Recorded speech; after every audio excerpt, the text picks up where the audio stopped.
Hey. Howdy. And welcome to Talk Heathen. This is episode 2. And Thanksgiving just finished. How was your Thanksgiving, Jamie? Turkey-licious. Yeah? About the same here. About the same here. You didn't have goose? Nope. We had honey baked ham, and family came over, and it was surprisingly not as... I was about to ask, yeah. Yeah. Did you have a lot of Jesus with your turkey? No, it was very considerate, very kind. I actually gave a toast to start the dinner instead of doing a prayer. Oh, you got entirely away from the Jesus. It was amazing. Yeah. It was amazing. Over time, most of my hyper-religious relatives have kind of selected themselves out of my life. So it's kind of worked out in the long run. What about you? How did religion work its way into your Thanksgiving? Well, let's see. I kind of had a 2-part Thanksgiving because I had like a smaller dinner with immediate family on Wednesday, and then a larger dinner in the afternoon on Thursday. Oh, we'll check you out. Yeah. I ended up being late to the second one, so I presumably, just because it was hosted at a family friend's house, presumably there was a large prayer and everyone joined in, and it was people standing throughout the house all praying and lowering their heads at once. But I was late, and so I missed that. Not intentionally, just, I mean, you know how I am. You know how I am from time to time with... there was a good reason for me to be late. Yeah. But there was a good reason this time, really. But no, earlier this week, my mother said something along the lines of like, oh, something going to church, which I know is like garlic for you atheists. Did she really say that? Yeah, she really said that. Oh my gosh. I was like, oh. I don't know. I feel weird actually talking about something my mother said on camera. Then I'll position us away from that. No. I mean, it's funny because, so I can talk about it broadly, which is the people not understanding that atheist doesn't mean like allergic to Jesus. Yeah, it means I don't believe Jesus. Right? Like, is that the thing for you? Because there are people that are non-believers that want nothing to do with Jesus and all of that, and I think in this day and age, it's a sort of like, no, here's who I am, respect my non-belief type of tone generally, but that really doesn't bother me. In fact, I would probably have a good time at a lively church service. That actually... I've always wanted to speak in tongues. Just as I do, but that's that's super weird. I think that it's because I recognize it as a psychological phenomenon, and like as an ability to just make noises and then make yourself feel ecstatic and high, and like the kind of high that you get after you exercise a lot, like an endorphin high. To feel that, just giving yourself over to the like that would be kind of cool. But with as like a human, with talking about religion, I think. I mean, just by virtue of the fact that we have this show, I think both of us are pretty happy to talk about religion. So so we may be. It's okay to be the face of it, and it's definitely okay to talk about it here, because religious and non-religious alike can actually get a little bit of that conversation, right? Well, that and it's an open invitation to come on in, as opposed to like, hi, can I tell you the good word of I don't believe your religion? Right. Sorry. Yeah.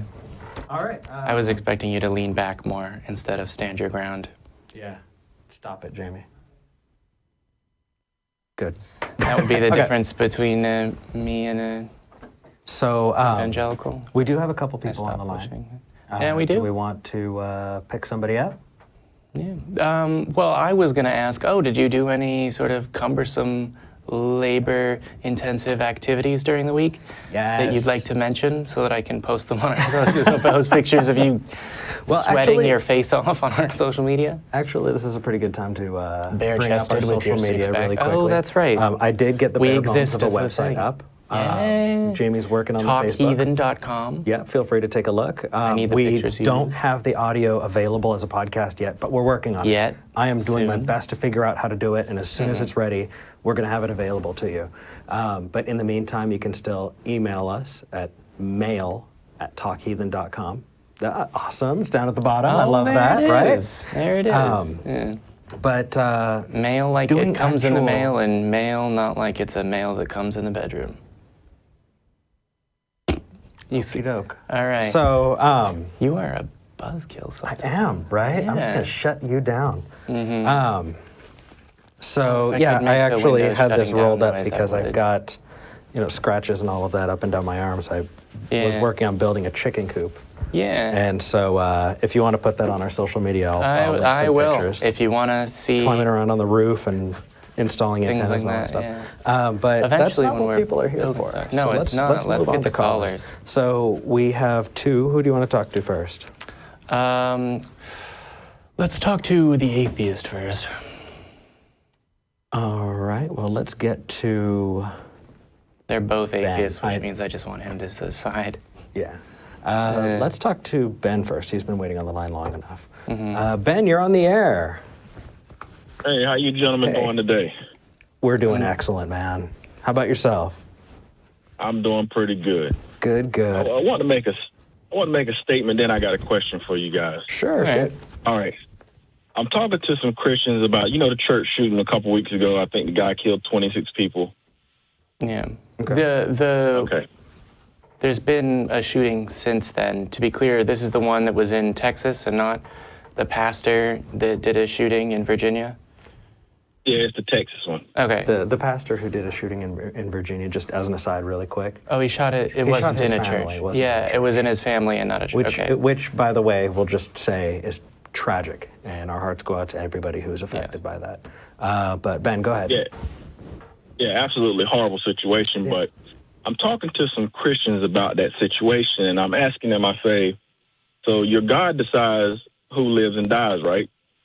They say, yeah. I mean, everything that happened, if you drink your water right now, to them, God had a plan for you to drink that water. That's how they are with it.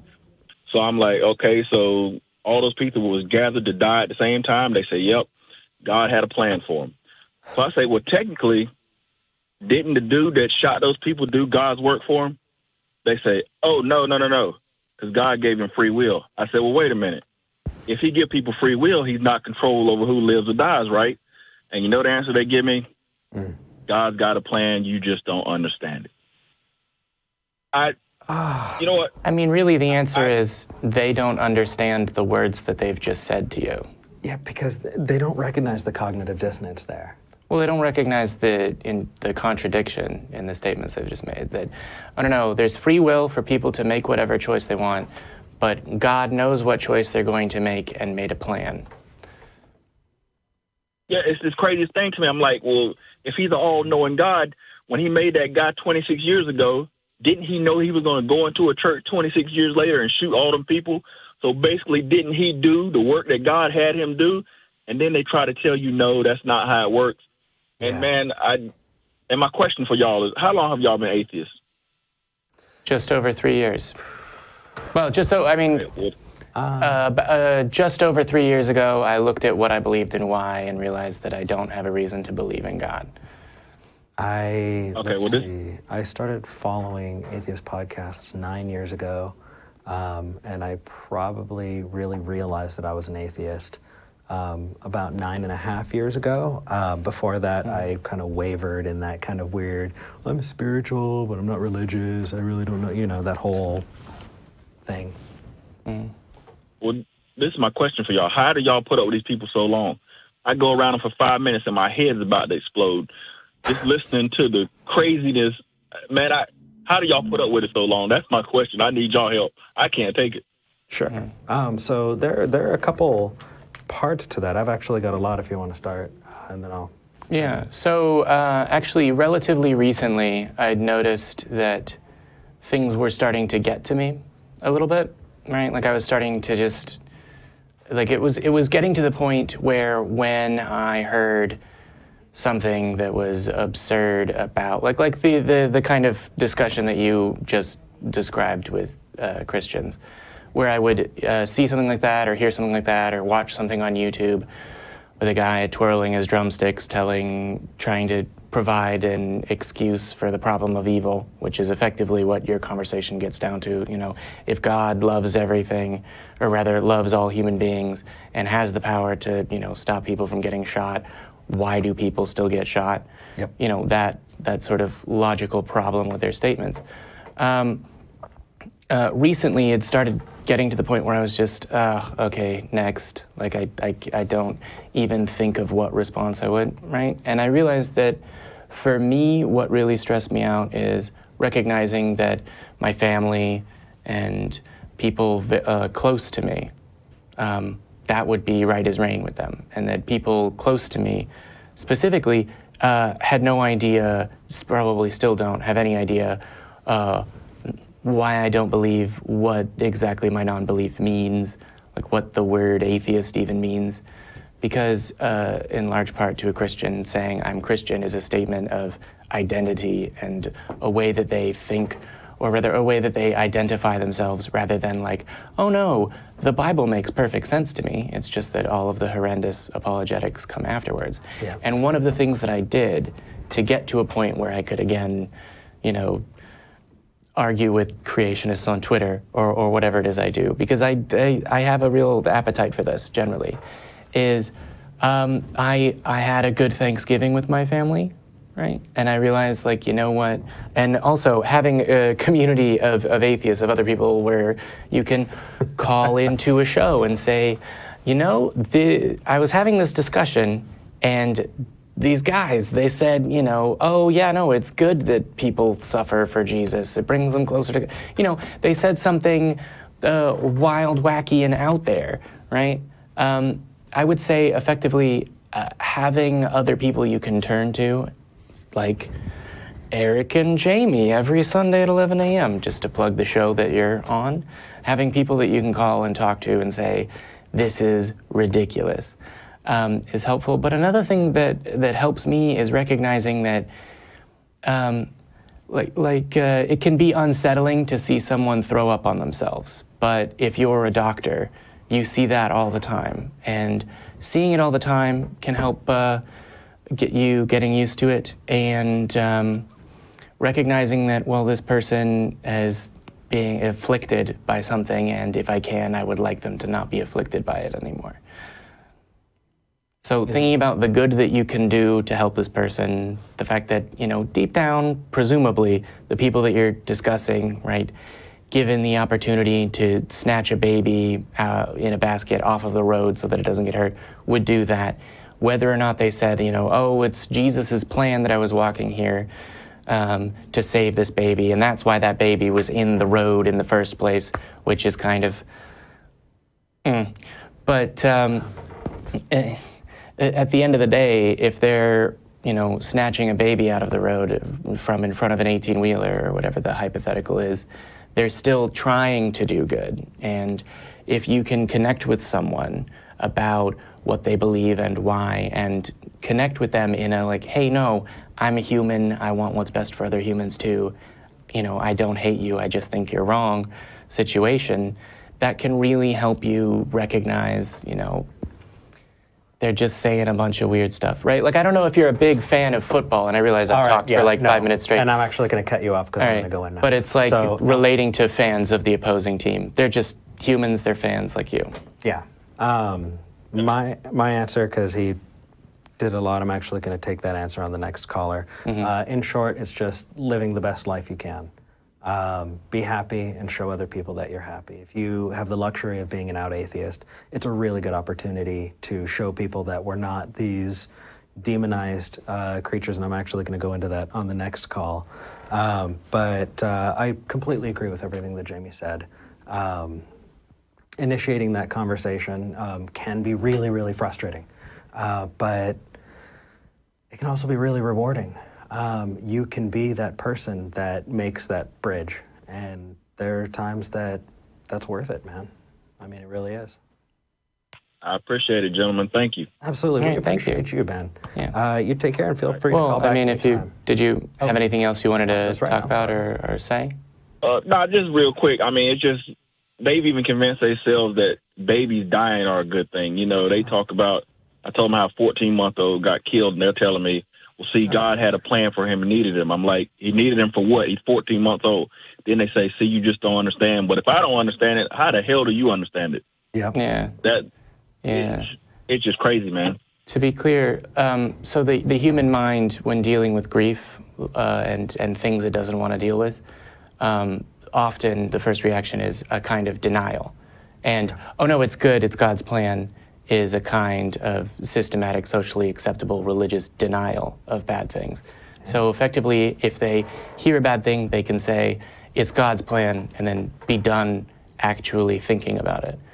Because the key to denial is not thinking about things. And Jamie and I were actually talking about this before the show, about how grief impacts us as non-believers. And when we get the chance, I'd really like to have that conversation in depth, because I think that there's a lot to talk about and a lot that people could really use when it comes to grieving and atheism. But the thing we haven't said, sorry, just also, I'm sorry to hear about your child. That is horrible. No, it wasn't my child. I'm talking about during the shooting. 14 months got killed, and okay. justifying it, saying, I mean, it's still sad, but God needed the child. Yeah. I feel like, okay. All right. So Ben, we're actually going to let you go. We've got a couple callers on the we line. want to remind you that part of this show is continuing conversation. So I'm not sure whether you're planning on having another conversation with these believers or not, but the email address is mail@talkheathen.com.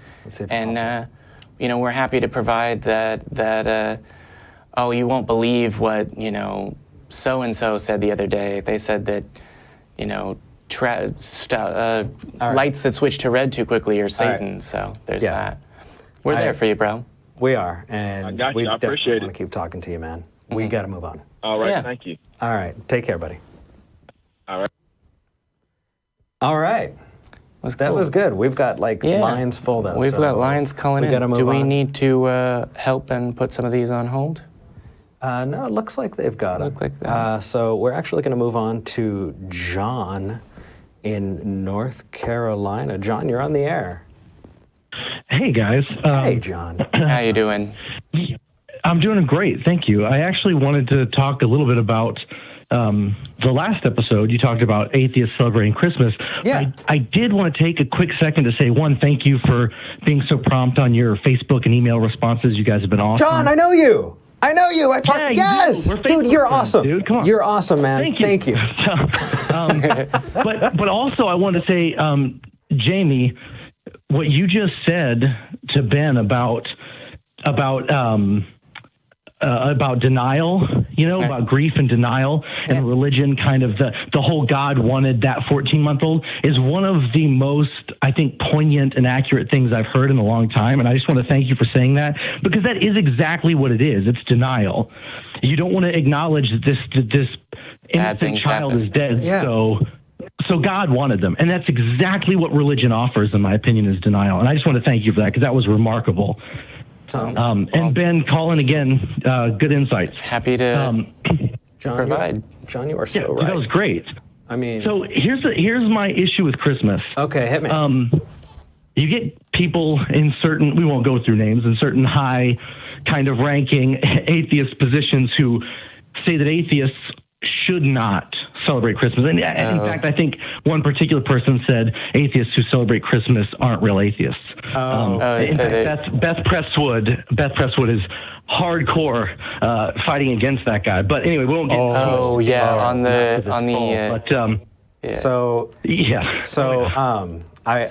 be clear, this discussion is taking place on the Atheist Experience official discussion group, which is another show sponsored by the ACA. So, are we going to start our own Facebook discussion group for Talk Heathen? It feels like a lot of work. You totally should. I would contribute regularly. Would you contribute? Would you moderate? Yeah, man. Yeah. I'd be happy anyway, possible. We can talk about that. Yeah, we'll talk moderators pulling double duty. They're fans of ours. We shouldn't double their work. So I do actually want to answer that, and I'm glad that you brought up Beth. We know Beth. Beth is amazing. Beth, if you're watching, we love you, and I wholeheartedly agree with Beth. And he's not just saying that to get a free hat. Those hats are going to good people. 500 hats, man. Right? I know. So Really crazy. Oh my gosh, we're just like having this. We're having this love fest thing. Yeah. It's remarkable. So what I'd like to say on it is, I have a Santa outfit. Okay. And I have that sentence needed an end part. I have played that character for friends, neighbors, and family members for many years. I don't think that Christmas is something that's exclusive to religion. There are so many parts of it that have been co-opted by other religions and defunct practices. And I feel that Christmas is part of our cultural heritage, that we have the right to enjoy it and to celebrate it. And really the most important things, the things that people remember, is the gathering around the table, the breaking bread. I know we talked about this last week, so I'm not going to harp on about it. Yep. But when I came out as an atheist to my friends, family, and coworkers, that this time of the year came around, and that whole war on Christmas thing came around. Oh, God. I am Christmas. You cannot tell me that I don't absolutely love the giving and the sharing and the togetherness that holiday provides. And I'm going to just stand on that and scream it from the mountaintops. I And, you know, I am agree with Christmas. Right. I am Christmas. I agree with you wholeheartedly. And so I've been a non-believer for probably since I was maybe 14, so 17 years or something like that. Thank you. Well, but I didn't use the word atheist because I didn't understand it. So I've been calling myself an atheist for maybe 8 years. And the thing is, people very quickly started telling me I shouldn't celebrate Christmas. It's one of the first things that happened, in fact.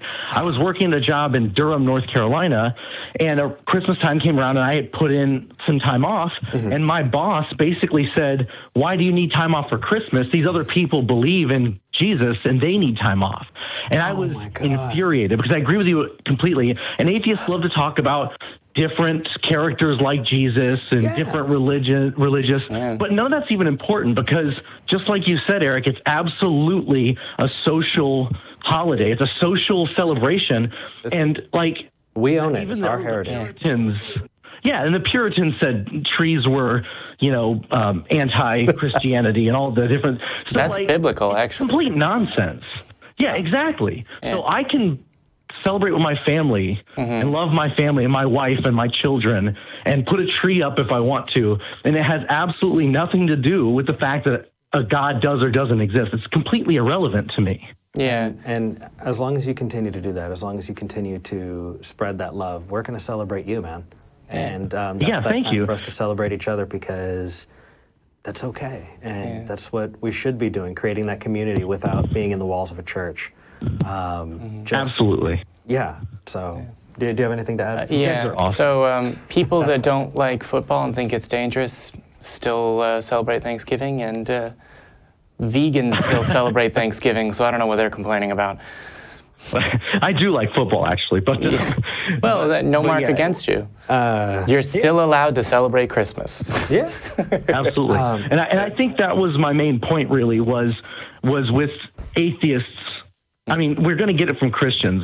So when we get it from other atheists, it's like getting it from all sides, and that's the worst kind of war. And that's not what I want. I don't want atheists telling me that I'm not good enough because I like Christmas. Like, get over yourself, Who are you? Well, and there are no arbiters of atheism, right? I mean, true. The way you live your life is the way you live your life. Jimmy was very visual with his gag that, that pamphlet for atheism has nothing on it, right? It's a blank page. I don't see any Christmas here. And the fact is I get it. I've heard compelling arguments from people who are against Christians. Christmas. Holy moly! You've heard a lot of compelling arguments against Christianity. I've heard some compelling arguments against Christmas. But wait, really? I have. But the fact is I don't agree with it, and it's okay to disagree. In fact. The more voices that are added to the movement, the more diverse it gets, the more well-rounded we are. It takes, the richer the cultural folks, right? Community. Yeah, you have our show, and then you have podcasts like The Scathing Atheist, who are brutal. You have The friendly The nonprofits? The nonprofits. Yes. There's that little show that's in Austin. It's so small and The tiny. Atheist something? I The think I've Atheist heard of that. Experience, Yeah. something like that. Yeah. One of the hosts goes around and debates people. I don't know. It sounds familiar. Yeah, it's something like that. I'm sure we'll remember at some point. It's not like a cultural staple of internet atheism or anything. We're not in any shadows. But John, actually, we've got a couple more people that we want to get to. Please, Absolutely. please. I don't just look. I do look forward to continuing our conversation on Facebook. I really do appreciate you contributing and calling in today. Email us and Mail at talkheathen.com. plug it out. Mail at talkheathen.com. And thank you so much, man. Here's to getting to know you better and having some more great conversations. Cheers. Thanks, you guys. I appreciate it. Keep up the good work and cast your own shadow. Oh, yeah. I like that. I do. All right. Take care, my man. Thanks. All right, guys. Bye. All right, before we move on to the next one, I'd like to say that, like, one of my favorite things about being an atheist is that I don't have a reason not to celebrate a holiday because, right, like, there's a bunch of Christians, Halloween is Satan's holiday, why would you, blah, blah, blah. But this gives me, like, if I can partake in a cultural celebration, even if, like, invited by, I love the holiday Holy, which is spelled with one L and an I, just for clarity, because you just throw powdered paint on people. It's fantastic. Oh, that's right. Yeah, I mentioned it. I mentioned it last then week, but I didn't bring up the name. There's a ton of holidays like that, right? And I've got enough, blood from the house of David to celebrate Hanukkah without feeling guilty. I've gotten. And I'm going to pronounce it correctly, Mr. Chanukah. I actually have gotten to celebrate some really great high holidays, and I had so much fun at every single one. I got Try not to dead drunk at all explicitly of them. mention your drug use on the show. That was terrible. Yeah, it's really bad. High holidays. But let's move on because I think we could probably talk about this for a while. But I want to get to our callers. Who do you want to talk to next? I picked the last one. Let's see. Responding to Ben. We have a follower up on congestive heart failure from last week. Do we want to get it? We want to bring the tone down before. Yeah, Here, and then we'll pop back over to our response to Ben. Yeah. Yeah. Sure. All right. All right. Well, let's. You know what? Let's take Tom. Okay. Yeah, let's take Tom. We got a suggestion from the back room. Are you ready? Tom, you're on the air with Jamie and Eric. Eric and Jamie. Us. Talk heathen to us. Hello. I'm Tom in North Hollywood. Hey, Tom. Had a comment about Ben. Ben was talking about God has a plan, and that the whole idea that a 14-month-old baby can be shot in a church and that's God's plan. My response is always, why offer loyalty to a God if we can't understand God's morals? If we can't understand why God would do something that appears hideous and horrible to us, why is he worth our loyalty? Tom? And so far, I've never heard a response. Tom? Neither your have we. Your response right there is perfect. And I'm so happy to be on this kind of show because I don't need to be as brilliant as you were just now because you got to share that. I absolutely agree. That's gonna be turned into a soundbite, I swear. Just Tom's like, why, if there's a God, then why offer loyalty to such that's a God? beautiful. Just that as a clip why is to be he worth our posted in Facebook arguments all across the internet. No, it's beautiful because it gets to the heart of the matter, and the heart of the matter is you're right that you can't have an all-loving God allow lets you things like that to happen. Get shot in the head at the 14 months. Or is it? Yeah. Is it 14 or 16? Well, and then there was that baby that I talked about last week. Oh, that died 3 days after birth, and the parents didn't take their child to the hospital. They instead decided to pray, and then after the baby died, they decided to pray to try and resurrect that baby. Well, Yeah. if there's no more discussion, can I share a quick Christmas story and then I'll get out of here and let somebody else go? You go ahead, right? Go ahead, brother. It's a personal Christmas story, or you're going to read us about... Personal Christmas story. Okay. Yeah, when I was a little kid, our family had a manger scene, with the little figurines for Mary and Joseph and the cow and the sheep and the blah, blah, blah. And we all did it very historically accurate that Mary and Joseph and the animals that were there, but we didn't add the baby Jesus until Christmas morning and the angel.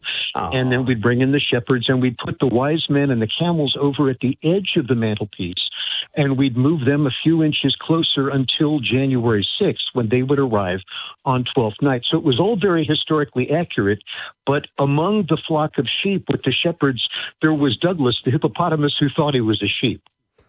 So we were always historically accurate, but there was also this level of, we're not too serious about this. So there's that. Yeah. Anyway, that's all I got. that I'll let somebody else come on, and thank you very family much. believers Absolutely. when there was a hippopotamus in the manger scene? Oh, well, my father was a Baptist minister until the second time he got fired from a church. And then he decided that maybe the Baptist church wasn't for him and the ministry wasn't for him. And we changed religions as a kid. When I was about 6 years old, we became Episcopalians instead of Baptists. Hey. And I was about 17 when I decided I didn't need any of that stuff. I was an atheist. And that was 45 years ago. I'm 62 now. So, Well, Congratulations Tom? on 45 years of freedom. Yeah. And Thank you. Tom, you said you're in North Hollywood? North Hollywood, California, Los Yeah. Angeles adjacent. No, you definitely need to get a hold of us at mail@talkheathen.com. I was born and raised in Ventura County. Oh, cool. Yeah, right. Right. We probably have some similar touchstones. Tom, thank you so much, man. If there's nothing else you wanted to add, we're going to move on to the next caller. Absolutely. Thank you very much. Take care. Thank you. You too. Bye-bye. Bye. That was awesome. That was a good call. Yeah. I like that call. What a nice guy. I love that. And Let's and take... no, that just really sums up the problem of evil very well, and I like that. That seems to be the theme of the day. Who do you want to take next? we should take Jenny and then Nancy. All right. Sorry for making you wait, Nancy. Jenny, you're on the air with Eric and Jamie. How are you doing today? I'm good. How are you guys? Doing good. Thank you so Marvelous. much for calling back from last Thanks. week. Yeah. I know we were a little disagreeable last week, but we're glad you're back. I didn't find you disagreeable, just, debating. Aw. I did take the chance to watch you guys on YouTube afterwards, and I read the comments, and there was a comment by one guy who left some information, and it appears that there can be marked improvement to congestive heart failure, and he linked some studies. But one of the other things that he linked, though, was a study to where prayer does improve the outcome for people if the person knows about it. And so that, that study was there too. So it kind of countered the other one was saying that, there was a chance for it to be spontaneously, well, it didn't say healed, but it said marked improvement. It didn't really specify what that was. But I guess the other part of it where he's saying that, there was a healing when the person knew about it, kind of boosts Matthew 18:19 and 20. I'm not sure. if you know what that yeah. verse No, is. actually know really, that verse. really quick. Let me Matthew 18:19, 20. Let me jump in here. The study was on intercessory prayer, and the results were within the margin of error, but technically it was 51% and 52% chance of complications. The higher percentage, again, within the margin of error, but was makes you wonder about when the they placebo effect. Well, when they knew they were being prayed for, was actually the higher chance of complications. So it showed the opposite of improvement from intercessory prayer. Jenny, before we continue, I just want to say that you do not cease to amaze me with how much you looked into this. Going into the comments Usually and checking people that don't kind do of stuff that. out. Most people try and reaffirm their own biases, and the fact that you're going out there is amazing. I absolutely love it. We have a disagreement about where you are at the end, but the fact that you're putting in the footwork is fantastic. You were talking about Matthew 19, right? 18 18, 19, 20. 18, 19, Chapter 20. 18 Yeah. verses 19 and 20. So that is if two men will put their hand upon or will touch a thing and pray upon it, what is done on earth will be done in heaven, right? God will bless that and make it happen, pretty much. Is that right? You know that verse? Yeah. It's very impressive. So, but yes, that's exactly what it is. They're saying Yeah. that if two people, come to agreement and they ask it in God's name, that it'll be done on earth as it is in heaven. So very, very good. I Yeah. paraphrased it, but you're right on. Thank you. So that kind of makes me wonder. I mean, doesn't it kind of make you wonder why there are so many prayers that are left unfulfilled? Well, Dan, that goes back to what we were saying about, and the other caller was saying about God's will too, that sometimes even if you pray for it and you have that earnest belief in your heart that you want it, that still doesn't mean that it's the right thing for you. Well, to be clear, Because Bible, that's what the part where he's saying done on earth as it is in heaven, so ultimately his choice. well, I mean, if it's ultimately God's choice when humans pray and ultimately God's choice when humans don't pray, then what is the difference when humans pray compared to when they don't? I think that's, it goes back to how you have free will. If you're everyone, there's God's will, right? And then there's free will where he allows you to, alter and have your own plan. And then when you're asking for prayer, it's kind of like he resets it and puts you back on his track. So, to be clear, does prayer change what God would do, or does God act independently of what people pray for? God has his plan, and then you have free will to do your own thing. Okay. But does prayer affect God's plan? Prayer can reset you back to God's plan. Okay, so when a person is praying, they're not praying to get God to do something that God otherwise wouldn't do. They're praying for themselves, right? To realign themselves, right? In a kind of to be brought into All right. God's will. That's correct. That's what I believe anyway. All right. Well, I mean, that's not an entirely off the wall belief. That's in Islam. That's the purpose of prayer.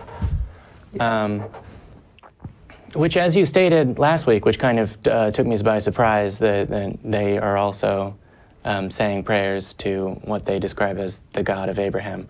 I honestly, Jenny, I know this sounds bad, but you are so close. Well, You are so close.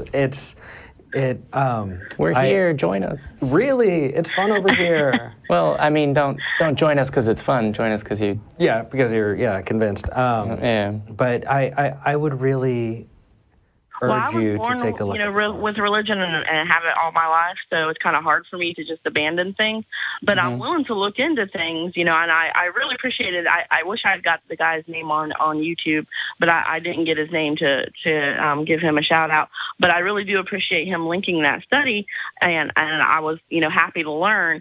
But he kind of portrayed the other study differently than you guys did. So, and he didn't link that one that I saw. So I'll go look into that one and see what the prayer one said. In fact, if you share that with us or can highlight that either on YouTube or by emailing us at mail@talkheathen.com, on or off the air, I'd really like to take a look at that because the only one that I'm aware of is the one that Jamie referenced, but the one... the study, okay. Yeah, and the one that you're referencing that shows a marked improvement by prayer. Okay. Because she's referring to the your same YouTube one. comment. Okay, because my initial reaction to that is to think, well, how much of that is the placebo effect? And how much of that can, how far is that from the margin of error that it would justifiably say that there's something to this, right, and that it's not. But wouldn't part the of the placebo effect have an opposite effect of what Jamie was saying? Because he said that The placebo effect would positively. If I heard correctly, that they got worse. So the percentage, the chance of complications was almost certainly within the margin of error because it was 1% chance higher, but 1% chance higher when the patients knew that they were being prayed for. Okay. It's definitely worth checking out. And I'm definitely going to look into that on my side. If you have... I wonder if it's just because they worry that if they don't get better at this point. Yeah, that's been one of the sort of things is like, was it... kind of performance anxiety? Performance anxiety, yeah. Oh no, if I don't get well, then I'm failing Jesus. Yeah. It's sort of like... Yeah, that makes sense to me. Yeah.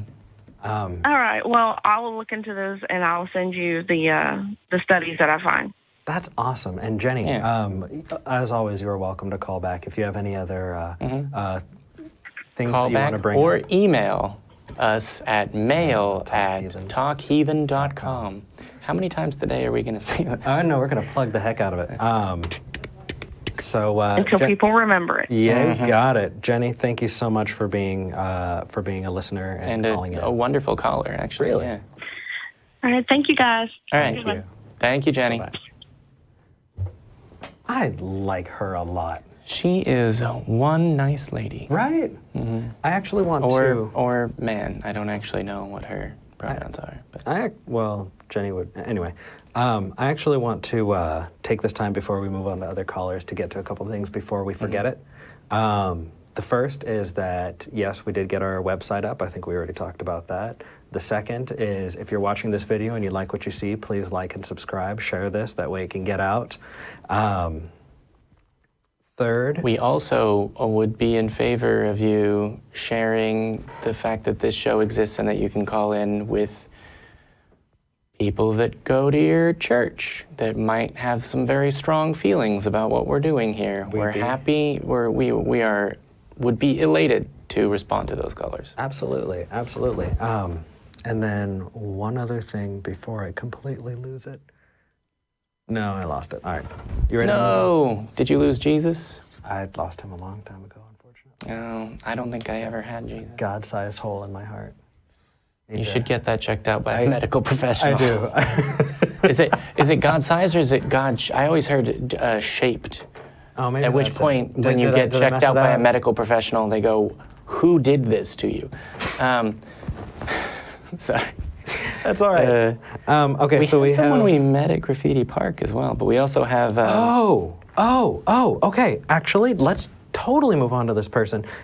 So to preface that, that's the thing I was going to say, is we may or may not have been recording We're working on a intro sequence. Super cool, as someone from France might say, introduction to our show. Hopefully by next week we'll have it. We hope it's... Editing is kind of new to us. So. Luke, who is a friend and frequenter of the Library and Show and musician, if you're seeing this, I meant to ask you on Facebook, but I haven't gotten around to it. We're looking for a theme song as well. So doodly-doo. Although other Eric is working on a theme as well, isn't he? More music, the better. Yeah, that's all right. Just all the atheist music. Bring it on. But Shelley Segal shouldn't have to play alone. Shelley Segal is an atheist musician. You should check out her music. Her, Tim Minchin. Grade and Square. Grade and Square. Got a couple. Awesome. Papa Brinkman. Yeah. Okay, so I was about to say we did run into this gentleman Reuben at the area that we were filming at, and Reuben, we're actually really happy you called in. Are you ready to move on to him? As long as I can say, thanks for waiting on the line for this long, Nancy. We're still friends, right? Yeah, we love you, Nancy. You don't know Reuben, Nancy yet. You are on the air. How are you doing today, sir? Hey, I'm doing well. How about you guys? Doing good. Yeah, doing good. We're really happy you called. Yeah. So I was able to pull away for a little bit and call in. I was really excited about it, seeing you guys over there. That's cool. Wait, are you saying did you step out of church for a minute? Reuben was telling us that he actually works and teaches at a church. Is that right? Yeah, that's right. So I didn't actually have to teach today, so I was able to step out. That's awesome. So what did you want to talk about today? Sorry, I'm a little under the weather, but I guess my fundamental question is, personally, I like, just getting to know people on a relational level. And so my fundamental question to you guys would be, how did you become an atheist, or that kind of fundamental question, why are you an atheist? If that's what you classify yourself as, I guess. Sure. Do you want to go first, or do you want me to? Mine's relatively Then you go right ahead. brief. Okay. So I actually, as far as atheists and non-believers and skeptics that I've met who have found their way free, I actually know what date it happened on, which is unusual. Yeah, Really? yeah, you can see his reaction, yeah.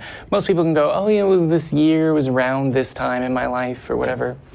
But I actually, it was September 20th, which is an anniversary. I've been trying to find some way of celebrating, but in a way I think not really doing anything is the best way of celebrating that. September 20th. September 20th, 2014. Okay. It was in the wee hours of the morning. I stumbled across a YouTube video that was a clip from the Atheist Experience. It's a little known show in Austin. You've probably never heard of it. And it got me thinking about what it means to believe that, the sort of classic modern American Christianity, oh, there's a God, he has a plan, this is what he wants. And directly thinking about it, and then watching, because it was in multiple parts, the clip, watching all 3 parts of the clip, and then watching more of these discussions and thinking about what I believe and why, and realizing, skepticism is a good way of determining whether or not something is true, right? Questioning your own belief and not holding it precious and protecting it just because it's, mine was something that helped me determine, okay, well, just any sort of belief. And then as I applied that to religious beliefs, eventually, after looking at other beliefs over the course of 11 days, applying that to other beliefs and eventually applying that to okay, well, do I have a reason to believe that the Bible is inspired and that any one particular church is the correct church, and that any one particular church or interpretation of a Bible that I can't determine is inspired is definitely the correct interpretation of a definitely existent God that definitely acts in this way. And at every single stage of that equation, I realized, well, at the end of the day, people come back to, well, you just have to have faith, which is just sort of, oh, well, you just have to believe, which, to be quite honest, is the same reason that people have, in many cases, people have a football team that they root for, right? There are football teams I root for, but I don't think that they're God. And that sort of helped me find my way free. And so actually on September 30th, in the wee hours of the morning, as the sun was rising, because this is back when my sleep cycle was almost entirely nocturnal, I watched the sunrise and I called myself an atheist for the first time. Can I just follow up question? Yeah. I guess in my experience, these things usually aren't like a switch being flipped. Was it? No, they're not. Was there Yeah. more behind that? Did you grow up in a religious household, or were you exposed? I'm guessing to Christianity mainly, or? Yeah. It's sort of there's a Hitchens quote, which is that I'm an atheist in regards to all religion. However, my particular brand of atheism happens to be a Protestant atheism. He said something like that, which is that the religion that he found his way free from was, Protestant Christian. Obviously, he was in the UK. So no, I was baptized as an Episcopalian. I'm the child of an Episcopalian and a Catholic. That are varying levels of specifically religious. They're involved in their church now, even more so. What's kind of interesting is right as I was finding my way free, starting calling myself an atheist because this, that, and the other, and finding my way out. They were getting more involved in the church. So I like to joke that, on the average, right, atheism, my religiosity decreased, and then they got more involved. So on the whole, the family, taken on aggregate, is the same level of Jesus. So, in response directly to your question is, I was exposed to that, and looking back at old papers from high school, I found in one of my journals this prayer that I'd written out to God to help me pass a test, which kind of caught me by surprise.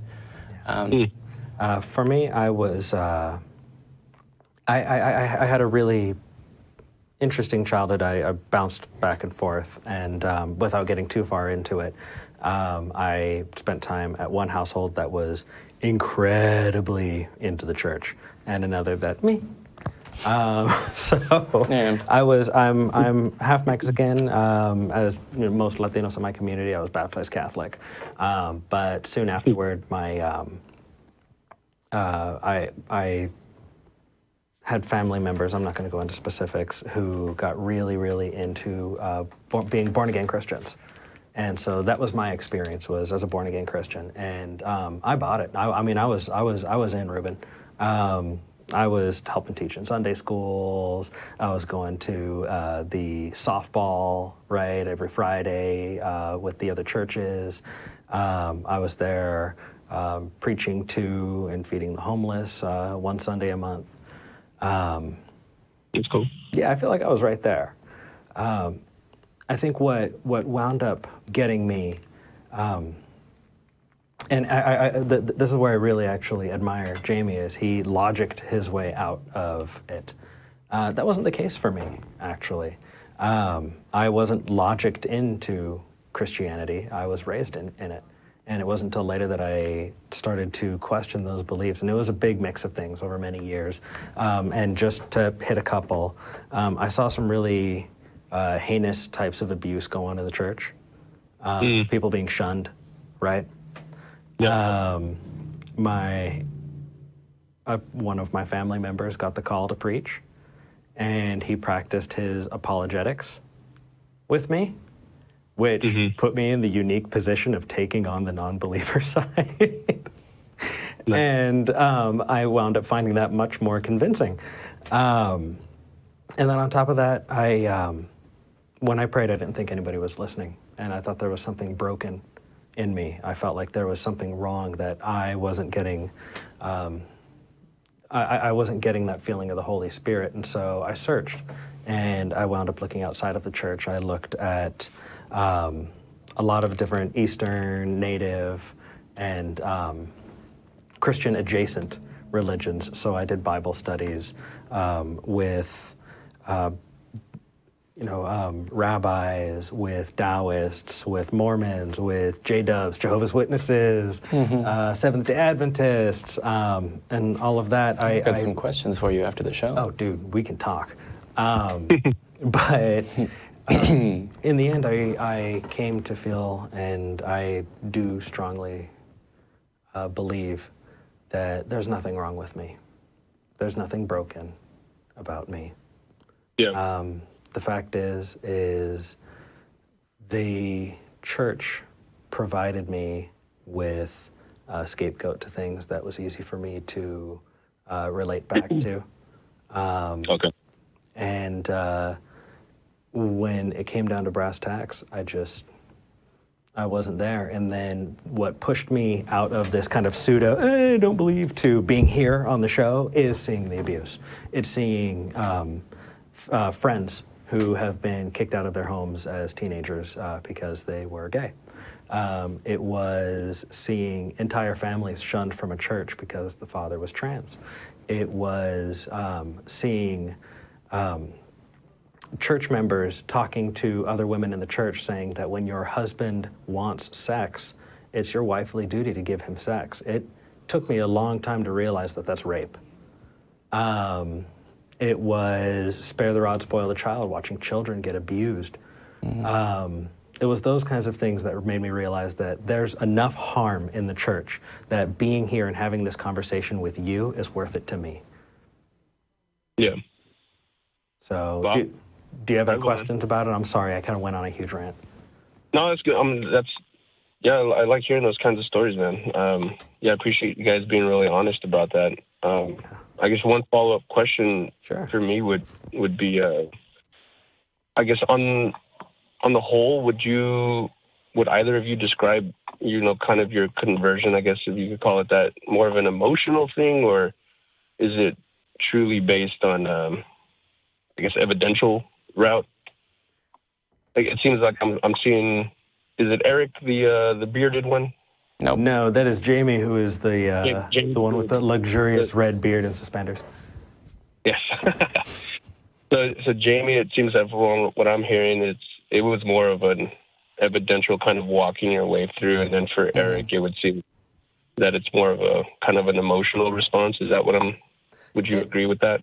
I don't know about you, Jamie. For me, I think it probably started in emotion and wanting to question because I didn't feel like God was listening.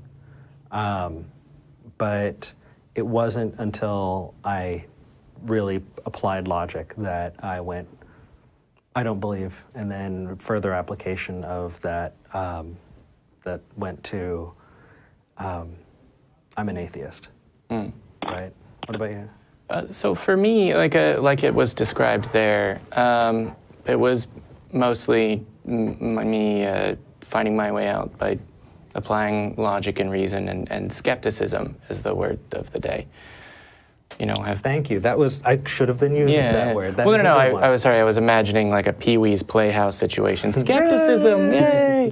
But I would say it often is like an emotionally trying thing. We're gonna go a little like 5 minutes over because Nancy's been waiting for half the show and I asked her to call in. All right, we have 3 other people, so we. So I'm shortening it. Yeah. Okay. But we may have gotten enough callers that we'll have to take some during Vern's boot camp or ask them to call After the back show, again. right? Yeah. We'll do after show. But the last thing I was going to say is there were a whole bunch of family factors that made it less of a directly emotional burden for me. So while I'm happy to stand up as an example of logic, it can be very difficult, and I encourage anyone that's seeing this, that heard me say that, to be like, whoa, oh, it was so easy for him. No, it had its own challenges, and you'll have your own challenges as well. Yeah, if you think that I wanted to lose some members of my family as far as being able to talk to them or have open conversations, you're dead wrong. Hey, Reuben, please feel free to call in any week if you have other questions or you want to talk to an atheist about something. We're happy to talk to you. We're happy to have that conversation on air. If you want to get a hold of us privately, you can email us, mail@talkheathen.com. Unfortunately, we're going to have to let you go, okay, man? No, it's all good, man. Thank you for your time, guys. Hope to call in later. Thank you. Sounds great. Take care, Reuben. Okay, we're going to rapid fire these. Nancy first. No, hold on. We're going to, we're going to take Nancy. Okay. All right. Connor, we know you're there. All right. Don't jump off. All right. Nancy. Hey, Nancy. Thanks for waiting. Hey, guys. Hey. Hey. Oh, it's cool. So my question for you guys is, I once, when I was like 19 and in college, went to this atheist rally in D.C., which was really fun and great. I was kind of exploring what the atheist community was at the time. And their like headline speaker was Richard Dawkins. And he, I really didn't know anything about him at the time anyway. He got up to speak and everyone was very excited. He started saying how, as atheists, it is our responsibility to go out and spread atheism and kind of become like the atheist counterpart of a preacher and like enlighten people who are just like, I mean, he said it pretty condescendingly, but Everything like, sounds extra condescending with that accent as well. Didn't help. No. So I guess, and when I heard that, I was kind of like, whoa, like I don't feel like that's my job. No, why would you proselytize? Right, and I also don't feel like I even have the potential, like my life is way too short to make any kind of meaningful impact on the ancient international machine that is organized religion. So I guess my question is, do you guys feel that way? Do you feel like it's somehow part of like your role to go out and spread the word, spread the good word? So, or do you feel like you could if you wanted to? Yeah, so what I would say is thank you for calling into our live broadcast atheist show, where we broadcast reasons why people should rethink their reasons for believing. I would say that in many ways it's like, for the audience and for Eric, I've known you for years and we're close friends. which is why I know that I can jump to issues of social justice and say it would be very interesting in trying to tell absolutely everyone that their one job in life is to attend absolutely every event live to protest for, every issue of social injustice, right? And I feel like that is a different one. That sounds like the social justice equivalent of what Dawkins was trying to ask every non-believer to do, which, no. But I feel like if you don't believe, being aware of, harm in the church, like not just the church, sorry, like faith-based beliefs alone are harmful. And I feel like knowing that and being able to say, I don't believe, I'm not really versed in that, that's not my particular issue. I know that you have your own sort of I just want to social make sure. issues, but like sorry, I was referring to Nancy. I know that you have your own issues in our society that you are passionate about. To me, the prominent place that faith-based beliefs have, not just in the U.S., but in the world, is a social issue that causes harm. And so to that degree, I feel a person who wants to respond to that ill by saying, you know what, I should help, is more than sufficiently justified in responding to it in the way that Eric and I have. And Eric is about to tell us that we're out of time. We are super out of time. We are there 1 minute are over time. other things that I absolutely want to talk about, but I just don't have time to talk about it today. We are out. But we will be live again next week. Yes. Yeah. I really want to keep this low unless we decide to go to a higher. Just for formatting, for if somebody wants to say. We could also let listen to Nancy respond, because I Yeah. think 5 minutes over is. It's okay. Reasonable. I can come back another No, day. Nancy, go ahead. Have the last word. like You what should. do you think? I made like passing reference to the fact that you have social issues and then compared them to a social issue that I care about. Fight me. No, I'm joking. Don't It's not fight my job me. to fight you, James. No, it's No, your I'm not gonna responsibility to. Yeah, I mean, I think if someone feels passionately about it, I have no problem with people going to spread the good word. I think it was more like the idea of like, if you cared enough to be here at this atheist rally, like now it's your job. And I was kind of like, whoa. Yeah, you didn't sign up for that. Yeah, and there's- Yeah.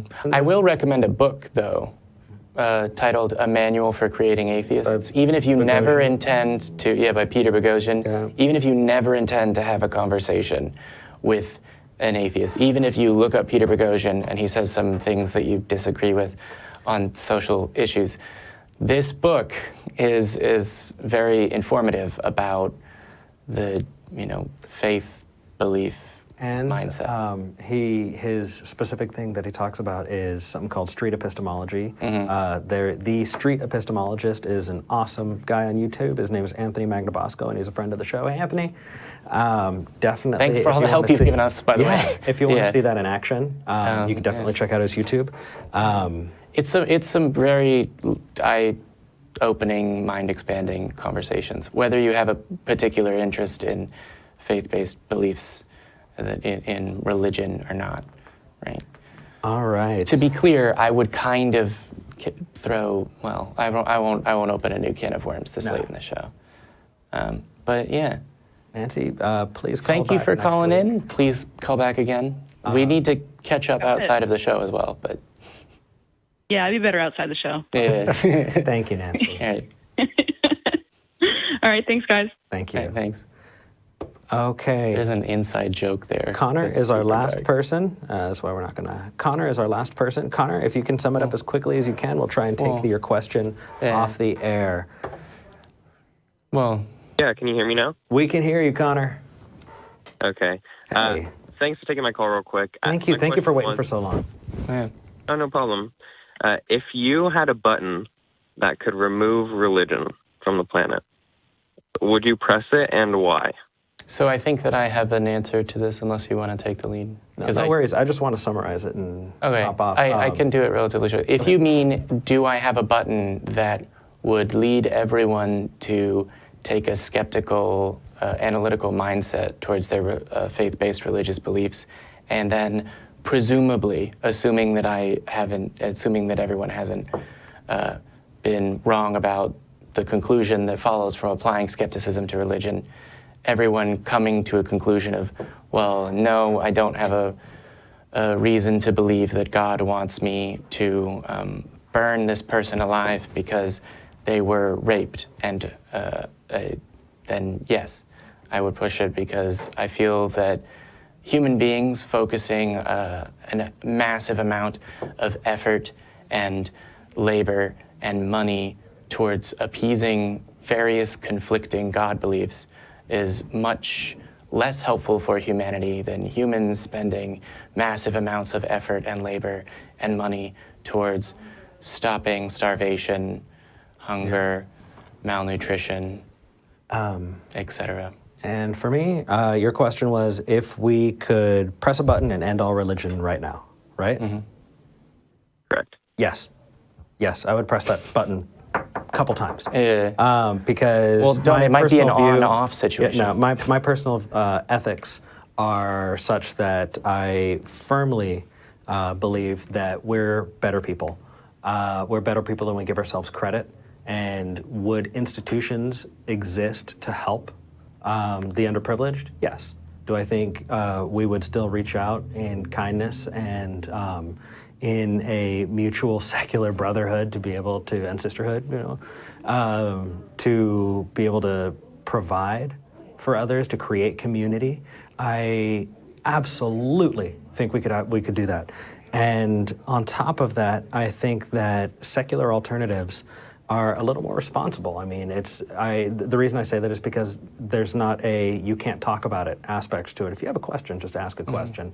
And the less places that you can hide vile acts like sexual assault or money laundering, just the kinds of really bad stuff that you sometimes see come out of churches, the less reasons that we can give people to hide behind, the better. So yes.